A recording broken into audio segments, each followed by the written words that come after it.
Hi friends, நான் தான் உங்கள் troll by Karan. Troll by Karan சேனல்லேருந்து நாங்கள் எல்லாருமே வெளியே வந்துட்டோம். ஏன்னு பார்த்தீங்கன்னா, ட்ரோல் பை கரண் சேனலுக்கும் எங்களுக்கும் எந்த சம்மந்தமும் கிடையாது.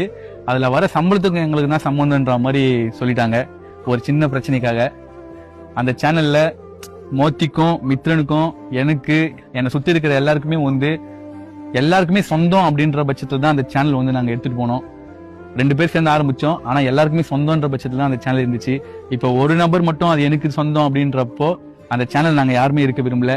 இவங்களோட லைஃப்காக, அந்த சேனலோட குரோத்துக்காக இவங்களை கூட்டிட்டு வந்தேன். இவங்களோட லைஃப்காக அந்த சேனல்ல இருக்க வச்சேன். இப்போ இவங்களுக்கே எந்த ஒரு இதுவும் இல்லாத போது அந்த சேனல் இருந்து நாங்க வெளியே வந்துட்டோம். ட்ரோல் பை கரண் அஃபிஷியல் ஒரு புதுசா ஒரு சேனல் ஆரம்பிச்சிருக்கோம். அது எங்களோட சேனலோட லிங்க் கொடுத்துருக்கேன். மறக்காம உள்ள போய் பாருங்க, சப்ஸ்கிரைப் பண்ணுங்க. உங்க ஃப்ரெண்ட்ஸ், ஃபேமிலி, உங்க ரிலேஷன் எல்லாருக்குமே ஷேர் பண்ணுங்க, சப்ஸ்கிரைப் பண்ண சொல்லுங்க. ட்ரோல் பை கரண் சேனலுக்கு எவ்வளவு ஆதரவு கொடுத்தீங்கோ அதை விட பயங்கரமா ட்ரோல் பை கரண் அஃபிஷியல் சேனலுக்கு உங்களோட ஆதரவு கொடுங்க, சப்போர்ட் பண்ணுங்க.